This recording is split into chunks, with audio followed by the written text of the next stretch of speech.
ଶୁଣିବା ପ୍ରସନ୍ନ କୁମାର ମିଶ୍ରଙ୍କ କ୍ଷୁଦ୍ର ଗଳ୍ପ ଡକ୍ସଣ୍ଡ କୁକୁର ଆଉ ପୋଷା ପାରା। ମୋତେ ଲାଗିଲା କିଏ ଜଣେ ମୋ ପଛରୁ ଅତି ବେଗରେ ଆସୁଛି। ପଛକୁ ଚାହିଁ ମୁଁ ସେ କିଏ ଜାଣିଗଲି। ସେ ପ୍ରାୟ ତା ଘରେ ପହଞ୍ଚିବା ଉପରେ। ମୁଁ ଅଟକେଇ ନଥିଲେ ସେ ମୋତେ ଅତିକ୍ରମ କରି ଆଗକୁ ଚାଲି ଯାଇଥାନ୍ତା। ମୋତେ ଲାଗିଲା ସେ ଘରୁ ରାତି 9 ପାହୁଣୁ ବୁଲିବାକୁ ଯାଇଥିଲା। ମୁଁ ତାକୁ ପଚାରିଲି। ସେ କହିଲା ସେ ସକାଳ 5ଟାରୁ ବୁଲୁଛି, କିନ୍ତୁ ମୋତେ ଲାଗିଲା ସେ ନିଶ୍ଚୟ 4:30 ବେଳୁ ବୁଲୁଛି। ତୁମେ ଘରୁ ବାହାରିଲା ବେଳକୁ ବହୁତ ଅନ୍ଧାର ହୋଇଥିବ, କେତେବେଳେ ଉଠୁଛ? ମୁଁ ପଚାରିଲି।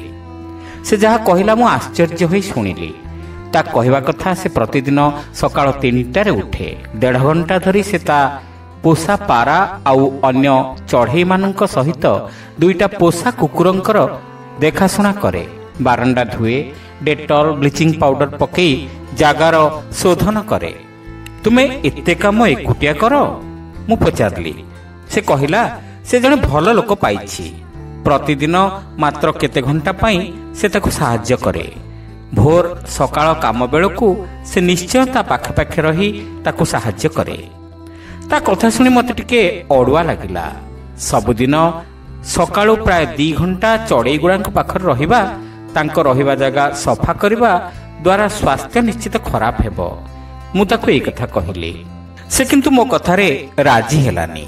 ବରଂ ମୋତେ ଉପଦେଶ ଦେଲା ଭଳି କେତେକ କଥା କହିବା ଆରମ୍ଭ କଲା। କହିଲା, ଆପଣ ଯଦି ସକାରାତ୍ମକ ମନୋଭାବରେ ତାଙ୍କର ସେବା କରିବେ, ତାଙ୍କର ଯତ୍ନ ନେବେ, ଆପଣଙ୍କର ସ୍ୱାସ୍ଥ୍ୟ ଜମା ଖରାପ ହେବନି।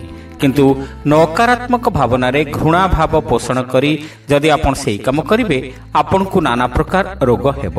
ମୋର କୌଣସି ଅସୁବିଧା କେବେ ହୋଇନି, କାରଣ ମୁଁ ସବୁଦିନ ଏଇ କାମ କରିବାକୁ ଭଲ ପାଏ। ଆନନ୍ଦରେ ତାଙ୍କର ସେବା କରେ। ପାରା ହୁଅନ୍ତୁ ବା ଅନ୍ୟ ଚଢ଼େଇ ହୁଅନ୍ତୁ ବା 2ଟା କୁକୁର ହୁଅନ୍ତୁ, ମୁଁ ସମସ୍ତଙ୍କୁ ସ୍ନେହ କରେ, ତାଙ୍କର ସେବା କରେ, ତାଙ୍କ ବାସନ ଧୁଏ, ତାଙ୍କ ମଇଳା ସଫା କରେ, ବାରଣ୍ଡା ଧୁଏ, ପୋଛେ। ମୋ ଦେହ କେବେ ବି ଖରାପ ହୁଏନି। ଆପଣ ଜାଣନ୍ତି, ମୋ ବାପା ଡାକ୍ତର ଥିଲେ। ସେ କୁକୁରଙ୍କୁ ଯେତେ ଘୃଣା କରୁଥିଲେ, ମୁଁ ତାଠୁ ବେଶୀ କୁକୁରଙ୍କୁ ଭଲ ପାଏ। ସେ ଘରେ କେବେ ଗୋଟେ ବି କୁକୁର ରଖିନଥିଲେ ବା ରଖିନଥାନ୍ତେ, କିନ୍ତୁ ମୁଁ 2ଟା କୁକୁର ରଖିଛି। ମୋ 2 କୁକୁର ଉପର ମହଲାରେ ରୁହନ୍ତି। ମାଟି ସହିତ ତାଙ୍କର କୌଣସି ସମ୍ପର୍କ ନଥାଏ। ଡକ୍ସଣ୍ଡ କୁକୁରଟା ମୋ ପାଖେ ପାଖେ ରହେ। ସେ ମୋ ବିଛଣାରେ ନାଚେ, ମୋ ଗାଲ ଚାଟେ। ସେ ଏଯାଏଁ ମୋତେ 40 ଥର କାମୁଡ଼ିଲାଣି, କିନ୍ତୁ ଯେହେତୁ ସେ ମୋତେ ଭଲ ପାଏ ଆଉ ମୁଁ ତାକୁ ବହୁତ ସ୍ନେହ କରେ, ମୋର କିଛି ହୋଇନି। ମୁଁ ଥରେ ବି ଜଳାନ୍ତକ ରୋଗ ନ ହେବା ପାଇଁ ଇଞ୍ଜେକ୍ସନ ନେଇନି। ତା କଥା ଶୁଣି ମୋତେ ଆହୁରି ଅଡ଼ୁଆ ଲାଗିଲା, ଟିକେ ଭୟ ବି। ଭାବିଲି, ଯଦି ଏମିତି କଥା କହୁ କହୁ ସେ ଉତ୍ତେଜିତ ହୋଇ ମୋତେ କାମୁଡ଼ି ଦେବ, ମୋତେ ଜଳାନ୍ତକ ରୋଗ ହେବନି ତ? ଏମିତି ଭାବନା କାହିଁକି ମନକୁ ଆସି ମୋତେ ଭୟଭୀତ କଲା। ସକାଳର ସଡ଼କ ଏଯାଏଁ ନିରୋଳା ଲାଗୁଥାଏ। ଆମେ ପ୍ରାୟ 10 ମିନିଟ୍ ଗପସପ କରିସାରିଲୁଣି। ଆମ ଅଞ୍ଚଳର ହାଟ ଆଉ ଅଳ୍ପ ବାଟ।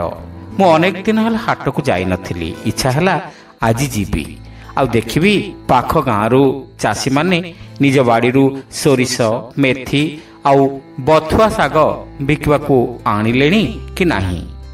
ମୁଁ ତାଠୁ ବିଦାୟ ନେଇ ହାଟ ଆଡ଼େ ଯିବାକୁ ଠିକ୍ କଲି।